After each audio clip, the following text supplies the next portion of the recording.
Assalamualaikum warahmatullahi wabarakatuh. Selamat pagi anak-anak. Pada kesempatan kali ini kita akan membahas materi di bab fungsi, di bab relasi dan fungsi, subbab fungsi. Jadi setelah kita belajar relasi, kita lanjut ke fungsi. Yang pertama, apa fungsi itu? Fungsi adalah relasi khusus yang memetakan setiap anggota himpunan A ke tepat satu anggota himpunan B. Berarti fungsi itu adalah relasi.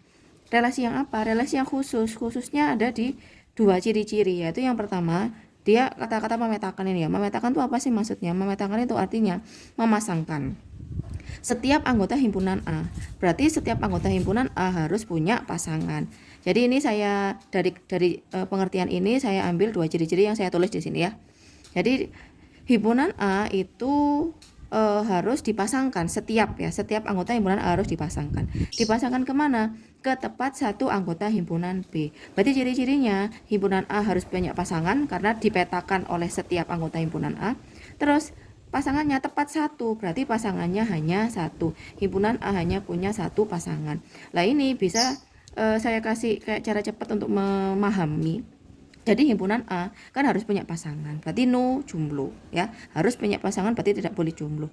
Terus himpunan A harus punya satu pasangan cumaan, berarti no poligami karena tidak boleh bercabang, harus satu pasangannya. Jadi cara cepatnya untuk menghafalkan apa itu fungsi. Fungsi adalah relasi khusus yang himpunan A-nya itu adalah no jomblo, no poligami, seperti itu. Itu pemahaman tentang fungsi. Ini kan pengertiannya. Gimana kalau di contohnya? Otomatis kita menyesuaikan dengan penyajian fungsinya. Seperti relasi kemarin, penyajian relasi itu kan ada 3. Yang pertama diagram panah, yang kedua bidang kartesius, yang ketiga adalah himpunan pasangan berurutan. Fungsi pun juga seperti itu. Cara penyajiannya sama kayak ketiga itu. Kita ambil satu-satu ya, saya jelaskan satu-satu. Jadi contoh fungsi kalau yang di diagram panah, kalau penyajiannya diagram panah. Ini kata kuncinya. Amati A, abaikan B. Amati A, abaikan B. Berarti sesuai dengan ciri-ciri yang tadi. Kalau fungsi itu dia himpunan A-nya no jomblo, no poligami. Berarti yang diamati cuma A aja, B-nya bebas terserah. Contohnya seperti contoh A ini. Di sini ada himpunan A itu adalah anggotanya ABC, himpunan B itu anggotanya 1 2 3 4. Nah, relasinya pasangannya A dengan 1, B dengan 2, C dengan 2. Nah, yang kamu fokuskan adalah amati A. Jadi kamu lihat fungsi A himpunan A saja. Himpunan A semua anggotanya punya pasangan, ya kan? Terus pasangannya juga cuma satu. Pasangannya cuma satu. B itu pasangannya 2, C juga pasangannya 2. A, B, C di sini kan pasangan cuma satu, berarti dia termasuk fungsi. Seperti itu. Man ya? Berarti himpunan A yang diamati, B-nya diabaikan. Pokoknya A itu punya pasangan semua dan pasangannya cuma satu, berarti dia termasuk fungsi. Lanjut yang nomor B. Ini contohnya himpunan A anggotanya ABC, himpunan B anggotanya 1 dan 2. Pasangannya A pasangannya 1, B pasangannya 1, B pasangannya 2, C pasangannya 2. Kamu lihat hanya himpunan A. Himpunan A di sini pasangannya semua punya pasangannya ada. A pasangannya ada, B pasangannya ada, C pasangannya ada. Cuma di B anggotanya salah satu anggota A yaitu B itu punya 2 pasang. Nah, 2 pasang, B ku pasangannya 1 dan B pasangannya 2. Berarti dia poligami toh, berarti dia bukan fungsi gitu. Terus contoh lain. Di sini anggota A itu adalah ABC, anggota B adalah 1 2 3. Pasangannya A berpasangan dengan 2, C berpasangan dengan 2. Lah, kamu lihat cukup yang A. Oh, A di sini A punya pasangan, B nggak punya pasangan, C punya pasangan. Berarti karena B jomblo, berarti dia bukan fungsi, seperti itu. Oke, kita lanjutkan untuk yang diagram kartesius tadi, yang diagram panah. Kata kuncinya adalah amati A, abaikan B. A itu wajib no jomblo, harus punya pasangan dan pasangannya hanya satu, no jomblo, no poligami. Nah sekarang kalau yang penyajiannya diagram kartesius, bagaimana kita memahami biar dia dikatakan sebagai fungsi? Nah ini kuncinya beda lagi, tidak yang kayak diagram panah tadi. Ini kata kuncinya, amati sumbu X, abaikan sumbu Y. Apa syaratnya? Sumbu X hanya 1 titik. Sumbu X hanya 1 titik. Berarti X itu kan yang tidurnya toh. Kamu amati titik yang lurusnya dengan sumbu X. Ini kan A. Lurusnya kan titik ini toh. B lurusnya titik ini, C lurusnya titik ini, D lurusnya titik ini. Jadi kamu cek di sumbu X itu yang di apa namanya gini, lihatnya gini, ini kamu garis saja. Ini lihat, kamu garis gini, sumbu X kan A, kamu garis ke atas gini, kalau titiknya cuma satu berarti aman. Terus B juga digaris, kalau titiknya cuma satu berarti aman. Terus C digaris, kalau titiknya cuma satu berarti aman. D juga digaris, kalau titiknya cuma satu berarti aman. Karena semua di sini titiknya cuma satu, berarti dia termasuk fungsi gitu. Coba lihat yang B, tadi kan A ya, kan kita lihat yang B ya, sama caranya. Kamu cukup lihat sumbu X nya. Di sumbu X itu anggotanya kan A, B, C, D, E, F. Kamu tarik garis saja dari titik A, dari apa anggota X itu kan A kan, A itu kamu garis ke atas. Leku titiknya ono piro di situ? Oh, ada cuma satu, B cuma satu, C cuma satu, D juga cuma satu, E juga cuma satu, F juga cuma satu. Karena setiap anggota setiap anggota yang ada di sumbu X itu cuma satu titik, setelah kita tarik garis berarti dia termasuk fungsi gitu. Nah, coba yang C ya, sama kayak itu tadi. Berarti setiap titik yang ada di sumbu X itu kamu tarik garis ke atas. A ditarik garis ke atas. Loh, ternyata di sini ada dua titik, sini dan sini. Nah, ini indikasi bukan fungsi. Kenapa? Tadi kan kuncinya adalah amati X, abaikan sumbu Y. Dalam sumbu X hanya satu titik. Dalam sumbu X hanya satu titik. Nah, itu tadi kan sumbu X yang di sumbu X yang anggota pertama yaitu titik A, itu kamu tarik garis ke atas kan dia ketemu dua titik, berarti jelas bukan fungsi. B kita tarik garis juga dua titik, berarti dia bukan fungsi, jelas. Ini jelas bukan fungsi karena setelah kita tarik garis itu menemukan dua titik, bukan satu titik saja, seperti itu. Lanjut, kita untuk yang penyajian ketiga, yaitu himpunan pasangan berurutan. Ini kuncinya juga beda, tapi hampir mirip sebenarnya sama diagram Kartesius. Amati X, abaikan Y. Amati X, abaikan Y. Syaratnya nih, koordinat X tidak boleh berulang. Koordinat X tidak boleh berulang. Contohnya, nah ini tadi amati X, abaikan Y. Koordinat X itu kan yang kiri toh. Ini berarti X, Y, ini X, Y. Sebentar. Ini X, Y, ini X, Y, X, Y, X, Y. Tadi yang diamati cukup X-nya saja. Y-nya diabaikan. Lah X itu tidak boleh ada angka yang berulang. Kamu lihat di contoh A ini, X-nya itu yang muncul adalah angka 1, 2, 3, 4. Kan tidak ada angka yang berulang, berarti dia termasuk fungsi. Kita amati lagi yang B. Di sini yang dilihat adalah sumbu X saja, berarti yang kiri saja, berarti 2, 3, 4, 5. 2, 3, 4, 5. Itu angkanya berbeda semua, berarti dia termasuk fungsi. Coba lihat contoh yang C.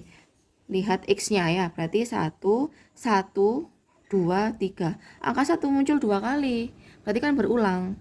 Berarti karena X itu tidak boleh berulang, berarti dia bukan fungsi. Terus yang contoh yang keempat, di sini X-nya itu adalah angka 1, 2, 3, 3. 3 muncul 2 kali, berarti dia bukan fungsi, seperti itu. Oke, kita ambil contoh ya, soal nomor 9 ini. Nomor 9, di sini diketahui pasangan himpunan. Ada 1, 2, 3, 4. Ada 4 himpunan pasangan berurutan. Nah, yang pertanyaannya adalah mana yang merupakan fungsi? Nah, tadi kalau misalkan berupa himpunan pasangan berurutan, kuncinya adalah amati X, abaikan Y. X tidak boleh ada pengulangan anggota yang berulang. Jadi kamu cukup lihat X-nya saja. Himpunan P itu X-nya adalah A, B, C, D, E. Tidak ada berulang ya, A, B, C, D, E. Tidak ada pengulangan, berarti dia termasuk fungsi. Terus yang Q, kita lihat X-nya. X-nya adalah 1, 2, 3, 3 lagi 4. Lah 3-nya ini muncul 2 kali berulang, berarti dia bukan fungsi. Terus yang R, X-nya adalah A, B, C, D, D-nya berulang 2 kali, berarti dia bukan fungsi. Terus S, X-nya adalah 1, 2, 3, 4, 5. Tidak ada yang berulang, berarti dia termasuk fungsi. Berarti fungsi adalah P dan S, seperti itu. Oke, kita lanjut ke subbab selanjutnya. Tadi kan kita sudah belajar fungsi dan penyajian fungsi beserta ciri-cirinya. Nah, sekarang di fungsi itu kamu juga harus tahu untuk mencari banyaknya fungsi yang mungkin terjadi. banyaknya fungsi atau pemetaan yang mungkin terjadi. Jadi kalau kamu lihat di buku mungkin langsung pakai rumus ya, cuma ini saya pengen kamu tahu bagaimana cara mendapatkan rumus tersebut. Jadi contoh misalkan, jadi kamu intinya tuh kamu nyari beberapa kemungkinan dari soal. Misalkan contohnya di sini kita punya dua himpunan, yaitu himpunan A dan himpunan B. Himpunan A itu anggotanya adalah 1 dan 2. Himpunan B anggotanya adalah A, B, dan C.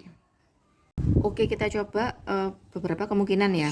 Jadi ini saya sudah membuat gambar dua himpunan tersebut, himpunan A, himpunan B, A, B, A, B, A, B, dan seterusnya. Kita coba beberapa kemungkinan biar kita coba memasangkan biar itu tetap jadi fungsi gitu ya.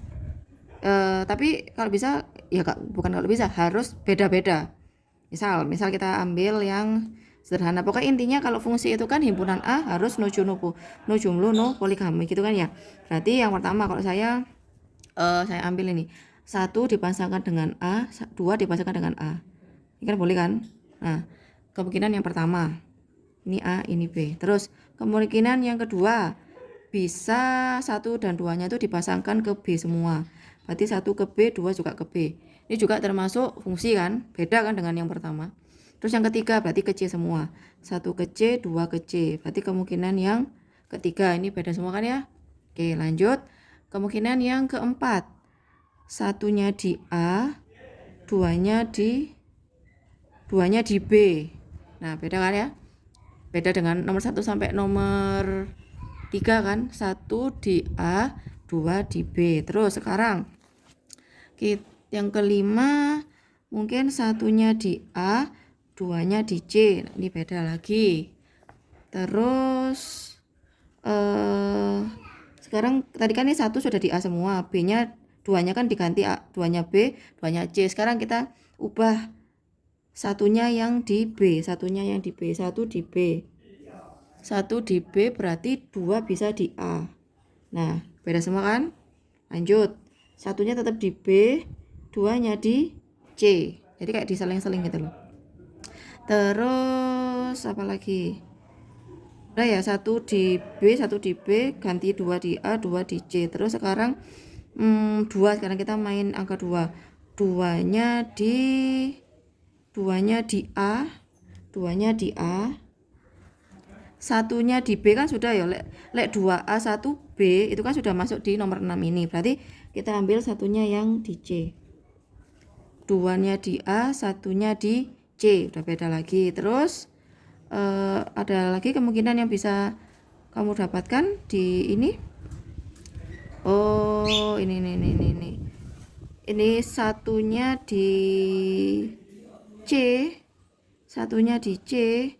2-nya di B, ini belum. 1-nya di C, 2-nya di B. Nah, ini belum. Terus kira-kira ada lagi nggak yang bisa memungkinkan menjadi fungsi? Kayaknya cukup seperti ini. Kayaknya cukup 9 aja. Lah, sebenarnya ini kan ada rumusnya. Ada rumusnya ini. Jadi, kalau kamu mau cari banyaknya pemetaan, ini rumusnya ya.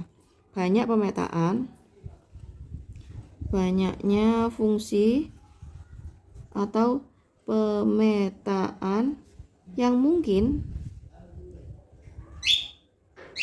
dari himpunan A ke himpunan B adalah itu. Jadi kamu bisa dari himpunan A sama himpunan B itu kamu nyari banyaknya anggotanya. Biasanya kan kita cari kardinalitasnya atau anggota himpunan B berarti NB, anggota himpunan A berarti N. Itu rumusnya adalah yang belakang dipangkatkan yang depan. Belakang pangkat depan. Berarti B, NB, pangkat N, A. NB pangkat NA. Banyaknya himpunan B dipangkatkan banyaknya himpunan A. Itu rumusnya. Jadi kamu gak perlu mencari sebanyak ini. Kamu cari satu-satu kalau misalkan banyak ya. Jadi kan kita mencoba itu tadi. Lah coba sih kita cek kalau misalkan pakai rumus ini. Banyaknya himpunan A. Dari soal kita tadi, banyak himpunan A itu kan 2 tuh. NA-nya kan 2. Banyaknya himpunan B, NB-nya itu adalah 3. Kalau yang ditanyakan banyaknya fungsi atau pemetaan dari himpunan A ke himpunan B, berarti A ke B, kan ya, A ke B itu adalah NB pangkat NA. NB-nya adalah 3, NA-nya adalah 2. 3 pangkat 2, yaitu ada berapa kemungkinan? Ada 9 kemungkinan. Cocok dengan apa yang kita coba ini tadi. Ada 9 kemungkinan yang bisa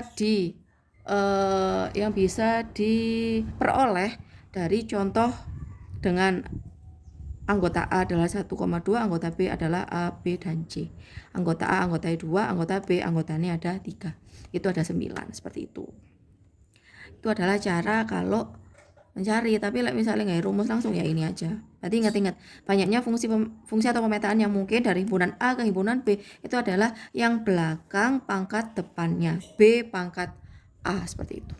Oke, kita ambil satu contoh ya. Kita langsung pakai rumus saja, nggak usah dijabarkan kayak yang tadi. Contoh nomor 10 ini. Banyaknya fungsi atau pemetaan yang dapat dibentuk dari himpunan A. Himpunan A itu anggotanya A, B, F, R, T. Ke himpunan B anggotanya adalah 2, 3, 5. Kamu cukup mencari banyaknya anggotanya. Berarti banyaknya anggotanya A, NA adalah ada 5 ya. Itu 2, 3, 4, 5. Terus anggotanya B, NB adalah 1, 2, 3, 3. Yang ditanyakan, banyaknya fungsi atau pemetaan yang dapat dibentuk dari himpunan A ke B. Berarti belakang pangkat depan. Berarti B pangkat A, B pangkat A. Anggotanya B adalah 3, anggotanya A adalah 5. Berarti 3 pangkat 5. Berarti 3 kali 3 kali 3 kali 3 kali 3. 3 kali 3, 9. 9 3 kali 3, 9. 9 kali 9, 81. 81 kali 3 yaitu 2, 4, 3. Berarti jawabannya D. Seperti itu. Oke, kita lanjutkan ya untuk subbab selanjutnya. Tadi kita belajar banyaknya relasi yang mungkin. Nah, harusnya sekarang lanjut ke notasi fungsi dan nilai fungsi. Tapi sebelum itu saya lupa ya. Saya tambah untuk materi ini istilah dalam relasi atau fungsi, kemarin lupa belum saya terangkan ya. Ini sangat mudah ini sebenarnya. Jadi ada 3 istilah dalam relasi atau fungsi. Yang pertama adalah daerah asal, yang kedua adalah daerah kawan, yang ketiga adalah daerah hasil atau bayangan. Bahasa matematikanya istilahnya adalah kalau daerah asal itu domain. Asal berarti kalau asal itu berasal, fungsi ini atau relasi ini berasal dari A ke B. Kan yang kemarin kalau relasi ya dari A ke B, berarti kalau asal berarti dia adalah himpunan A, berarti asalnya adalah himpunan A. Ini adalah himpunan A. Daerah asal atau domain himpunan A. Berarti apa aja di contoh ini? Himpunan A adalah A, B, C, D. Berarti anggotanya adalah A, B, C, D. Tutup kurawal, seperti itu. Asal berarti himpunan A atau himpunan yang pertama. Terus ada juga istilah daerah kawan atau bahasa matematikanya kodomain. Kodomain kalau kawan berarti tujuannya dari A ke mana? Berarti kan ini ke B kebetulan. Jadi ini adalah daerah kawan, itu adalah himpunan B atau bahasa matematikanya kodomain. Berarti apa aja himpunan B? Ini tadi di soal ini adalah 1, 2, 3, 4. Berarti anggotanya 1, 2, 3, 4, seperti itu. Asal itu A atau yang pertama domain, kawan itu tujuannya atau himpunan yang kedua yaitu B atau nama lainnya adalah kodomain, kodomain. Terakhir range, bukan range ya, range itu adalah daerah hasil. Daerah hasil itu adalah bayangannya. Apa bayangannya maksudnya? Tadi kan A dipetakan oleh 1 atau A dipasangkan 1, B dipasangkan oleh 2, C dipasangkan 2, D dipasangkan 4. Nah, bayangan itu adalah hasilnya yang punya. Jadi di B yang punya pasangan di A aja. Anggota B yang punya pasangan di A. Berarti apa aja di sini yang punya pasangan? 1, 2, dan 4. 3 kan nggak punya pasangan di A, berarti nggak usah ditulis. Berarti range-nya itu adalah 1, 2, dan 4. Seperti itu. Oke, aman ya? Istilah dalam relasi atau fungsi ini nggak hanya di fungsi aja, relasi juga termasuk. Domain, kodomain, and range. Next, kita belajar notasi fungsi. Notasi fungsi sama nilai fungsi itu gandengan. Ini konsepnya, ini cara pekerjaannya. Notasi itu apa sih? Kan simbol tuh. Kalau di fungsi, simbolnya itu adalah dinotasikan dengan huruf kecil. Kalau himpunan itu huruf besar, tapi kalau fungsi dinotasikan dengan huruf kecil. Biasanya huruf yang dipilih itu kalau nggak F, G, H. Ini yang sering terjadi, yang sering digunakan. Sampai SMA ya biasanya fungsinya ya KF, fungsi F kecil, G kecil, H kecil. Gak usah disebutkan kecil juga sih sebenarnya. Fungsi F, fungsi G, dan fungsi H. Cuma nulisnya wajib huruf kecil. Gimana penulisannya? Ini penulisannya apa? fungsi itu gini nulisnya, f titik 2 ada x, terus panah ax plus b. Apa bacanya? Bacanya adalah f memetakan, titik 2 itu memetakan. F memetakan itu memasangkan ya. F memetakan x ke ax plus b. Ax plus b itu nanti rumusnya, rumus fungsinya tergantung soal. Jadi f memasangkan atau memetakan, biasanya katanya memetakan sih. F memetakan x ke ax plus b, ini notasi fungsinya. Nah biasanya penulisannya gak hanya gini notasi nih, biasanya ditulis juga dalam bentuk rumus ini. Jadi rumusnya ya penulisnya f dalam kurung x, fx sama dengan ax plus b. Jadi titik 2 niku diganti kurung dx itu. Jadi penulisannya boleh yang istilahnya polosan seperti ini, f memetakan x ke ax plus b, atau pakai rumus fx sama dengan ax plus b. Nah contoh langsung aja wes. Contoh misalkan kita punya fungsinya adalah x plus 3, nulisnya gimana? Berarti f titik 2x, f memetakan x ke x plus 3, notasi fungsinya gini. Gimana rumusnya yo? Sing f titik 2x itu garek diganti fx gitu, terus panahnya tinggal diganti sama dengan ininya tetap x plus 3, di ini x plus 3. Nanti pekerjaannya ini sama kayak hampir mirip dengan PLSV kemarin, langsung saja ke nilai fungsi. Ini coba penulisan aja ya. Lah ini dipakai untuk apa? Lah dipakai untuk di sini. Nilai fungsi. Apa nilai fungsi? Artinya memasukkan nilai x pada rumus fungsinya. Memasukkan nilai x pada rumus fungsinya. Contoh, misalkan saya punya fungsi fx, ini rumus fungsinya ya. Fx sama dengan 2x min 3. Fx sama dengan 2x dikurangi 3. Nah, pertanyaannya, kalau x-nya 1 berarti nilainya berapa? Kalau x-nya 1 nilai fungsinya berapa? Berarti kamu langsung masukkan saja nilai x itu 1 ini, masukkan ke rumus fungsinya. Berarti setiap yang ada x ini kamu ganti angka 1. Berarti nulisnya gimana? Kan rumusnya fx sama dengan 2x min 3 gitu kan. 2x dikurangi 3. Lah x-nya diganti 1 berarti f1 sama dengan 2x artinya kan 2 dikali x. Dari 2 dikali 1 ya dikurangi 3. 2 dikali 1 adalah 2. Ini ya, 2 dikurangi 3, berarti F1, 2 dikurangi 3 berapa? Min 1 ya, berarti F1 sama dengan min 1. Berarti nilai fungsinya untuk X sama dengan 1 adalah min 1. F1 sama dengan 1. Nilai fungsinya X sama dengan 1 yaitu min 1, seperti itu. Nanti kalian mengganti X aja sebenarnya, mudah. Contoh lagi wes, ini kan X1 ya. Sekarang untuk X-nya sama dengan 5 sih, ini tak kasih tanda. Nah, untuk X sama dengan 5, nilai fungsinya berapa? Untuk X sama dengan 5, masuk terus dulu rumus fungsinya. Fx sama dengan 2x min 3. Fx sama dengan 2x min 3. X-nya diganti 5, berarti F5 sama dengan 2 dikali, saya tulis titik gitu, boleh. 5 dikurangi 3. Berarti F5, 2 dikali 5 adalah 10, dikurangi 3. 10 kurangi 3 yaitu 7. Berarti F5 sama dengan 7. Berarti bacanya ini, untuk X sama dengan 5, nilai fungsinya adalah 7. Selesai.